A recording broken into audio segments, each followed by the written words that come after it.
વાર લાગે સાલ આવતા. ક્યારનો હું રાહ જોઈને બેઠો તો. આ તમે લોકો વાતો ઓછી અને કામ વધારે કરવાનું રાખો તો સારું. અરે શું તમે સવારમાં ગુસ્સો કરો છો? અમે કોઈ વાતો નતા કરતા, પણ આ જરાક ચા બને એટલી વાર તો લાગે ને. જુઓ, આપણી વહુ ઘરમાં નવી નવી છે અને તમે આમ વાતમાં ગુસ્સો કરો તો એને કેવું લાગે? નિશા વહુ, જરા બહાર આવજો તો. અરે શું થયું? હવે એને શું કામ બોલાવો છો?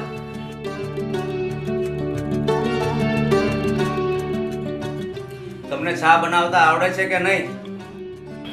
શું થયું પપ્પા? ચા બરાબર નથી બની? બરાબર? શું બરાબર? આમાં તો ખાંડ જ નથી. ચા બનાવો તો જરાક સાખીને તો આપો. અરે સાંભળો છો, આમ કાંઈ પણ બોલતા પહેલા જરા વિચાર તો કરો. ચા એને નથી બનાવી, મેં બનાવી છે. જાઓ નિશાઓ, તમે તમારે કામ કરો. આવી ચા હોય? તને તો ખબર જ છે કે સવારની ચા બગડે તો મારો આખો દિવસ બગડી જાય છે. અરે હવે મૂકો ને વાતને. લાવો, હું તમારા માટે બીજી ચા બનાવી આવું.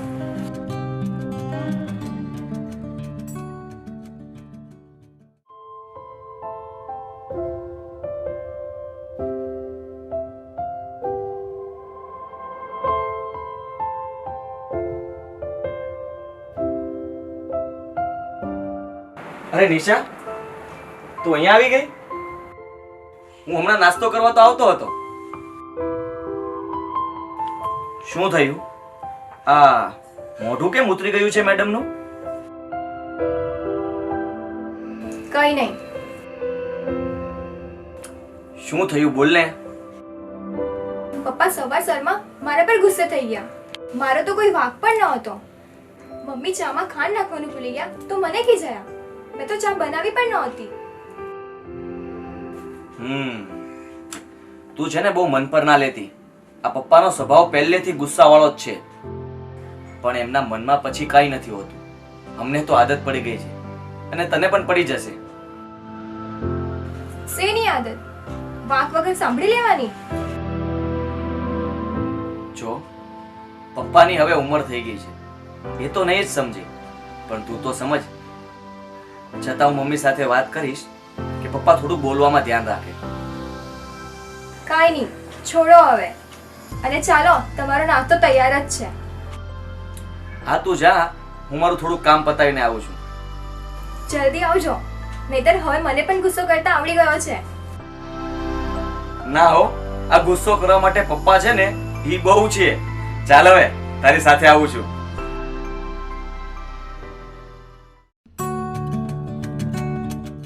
અરે તમે પણ શું આમ જાણ્યા વિચાર્યા વગર ગમે એની ઉપર ગુસ્સે થઈ જાવ છો? આ આપણી વહુ બિચારી નવી નવી આવી છે તો એને કેવું લાગે? તમે કામમાં ધ્યાન રાખો તો ગુસ્સો ન આવે. અરે હા બાપા, માનું છું કે ચામાં ખાંડ ભૂલાઈ ગઈ હતી, પણ એમાં વહુ બિચારી નિશાનો શું વાંક હતો? અરે એ તો સવારથી બિચારી એના કામમાં લાગેલી હતી. અને હું તો એમ કહું છું કે ભગવાનની દયાથી આપણને કેટલી સારી વહુ મળી છે. બાકી અત્યારની છોકરીઓ તો કઈ કામ જ નથી કરતી. હવે તું પાછી મારું મગજ ખરાબ નહીં કર. અરે હું તો બસ તમને સમજાવું છું. હું કઈ નાનો નથી તે મને સમજાવવું પડે. અરે એમ નહીં, પણ એકવાર તમે જ વિચારો. બસ હવે મારે કઈ નથી સાંભળવું. તું તારું કામ કર.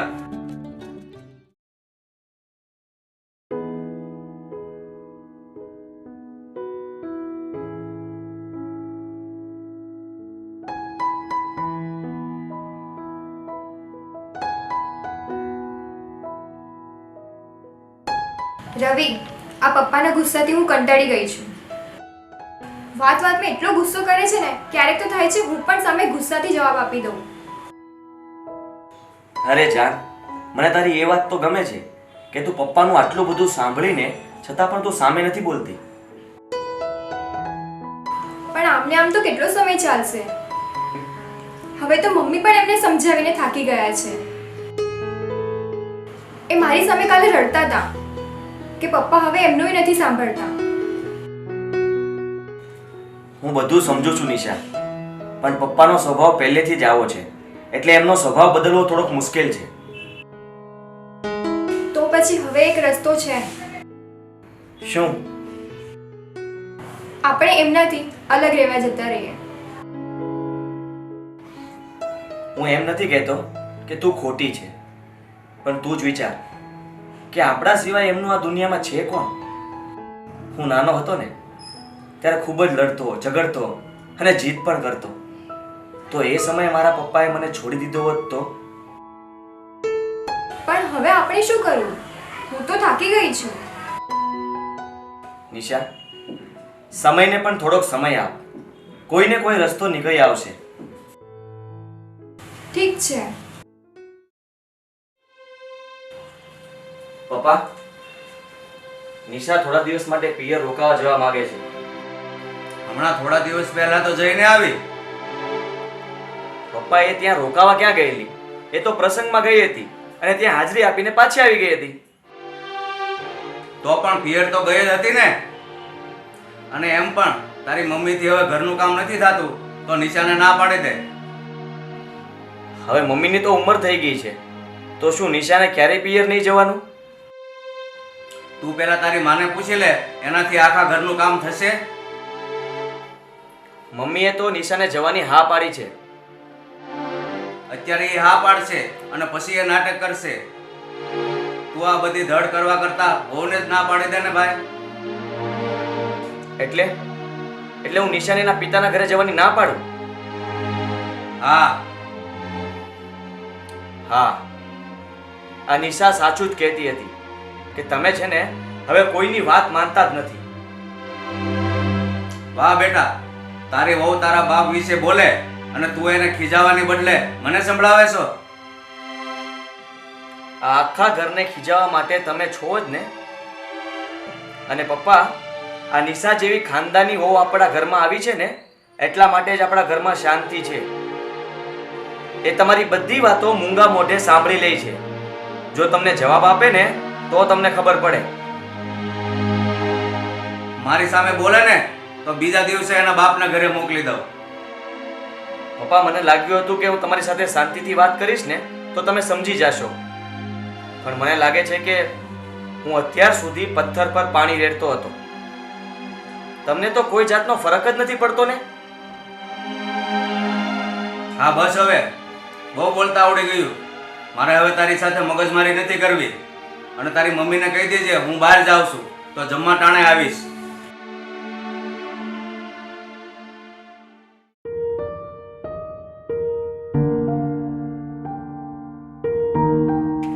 અરે નરેશભાઈ, કેમ અહીંયા એકલા બેઠા છો? કંઈ નહીં ભાઈ, હવે તો આ ઉંમરે એકલા રહેવાની આદત પાડવી જ પડે ને. કેમ આટલા ઉદાસ દેખાવ છો? કઈ પ્રોબ્લેમ છે? હું તો જિંદગીથી જ કંટાળી ગયો છું. કેમ આવું બોલો છો?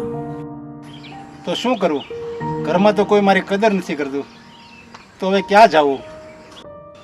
વિચારું છું કે ઘરડા ઘરમાં જઈને જ રહું. તમે છે ને બહુ ઢીલા છો. દીકરા વહુને જ ઘરમાંથી કાઢી મેલો ને. એમ કરવાથી પણ હું જ એકલો થઈ જાઉં ને, અને પરિવાર વિના જિંદગી જીવવાનો શું મતલબ? તમે તો નસીબદાર છો કે તમારા ઘરમાં બધા તમારી વાત સાંભળે છે. તમે આટલો ગુસ્સો કરો તો પણ તમને બધા સાંભળી લે છે, અને તમારા દીકરો અને વહુ તો ક્યારેય તમારી સામે નથી બોલતા. બાકી આજકાલના છોકરાઓ ક્યાં મા બાપનું સાંભળે છે? નરેશભાઈનો પરિવાર જોતા મને એવું લાગે છે કે મારો પરિવાર કેટલો સારો છે, અને હું કેટલો ગુસ્સો કરું છું છતાં મારા દીકરા કે હો કોઈ મારી સામે નથી બોલતા. મારે તો એની કદર કરવી જોઈએ, એના બદલે એના ઉપર હું ક્રોધ જ કરું છું.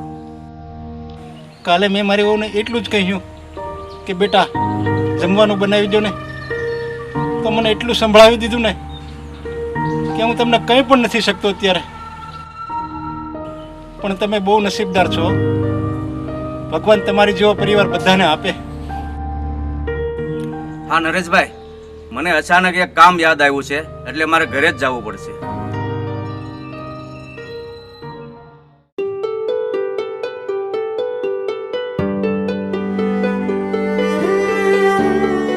રવિ નિશા, અહીંયા આવો તો. અરે હવે શું થયું છે? કેમ આમ અચાનક બધાને બોલાવો છો?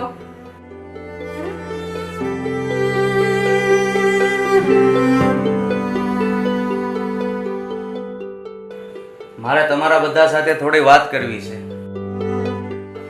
બોલો ને પપ્પા, હવે અમે શું કર્યું? હા દીકરા, હું કોઈને હવે ખીજાવાનો નથી. હાશ, તો સારું લ્યો. બાકી આજકાલ તો તમે ગુસ્સો વધારે અને વાત ઓછી કરો છો. હા હો, તારી વાત એકદમ હાચી છે. મેં વાતમાં તમારા પર ગુસ્સો કર્યો છે અને તમે મને પ્રેમ જ કર્યો છે. અને હું આજે એટલે જ તમારા બધા પાસે હાથ જોડીને તમારા બધાની માફી માંગુ છું. અરે પણ આમ અચાનક શું થયું તમને? થયું કંઈ નથી, બસ મને મારી ભૂલ હવે સમજાઈ ગઈ છે. અને હા, હું ગુસ્સામાં એટલો આંધળો થઈ જતો હતો કે તમારા લોકોનો પ્રેમ અને માન મને દેખાતા જ નહોતા. જુઓ, ભૂલ તો કોઈનાથી પણ થાય, પણ એનો મતલબ એવો નથી કે એને આપણે પોતાનાથી દૂર કરી દઈએ. અને એવું નથી કે એની સાથે આપણે વાત ન કરી શકીએ. અને કડવાશ દૂર કરવા માટે તો મીઠાશની જ જરૂર પડે.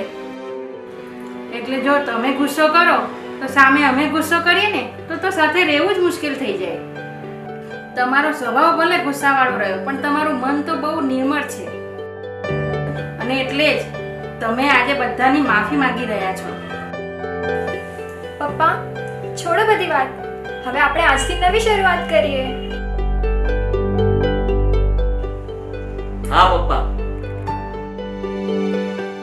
ઠીક છે બેટા. નીચા, હવે આજથી આપણે નવી શરૂઆત કરીએ જ છીએ, તો તું મને તારા બાપની જગ્યાએ રાખજે. અને જો હવે હું ગુસ્સો કરું ને તો હવે મને એક દીકરીની જેમ માફ કરજે.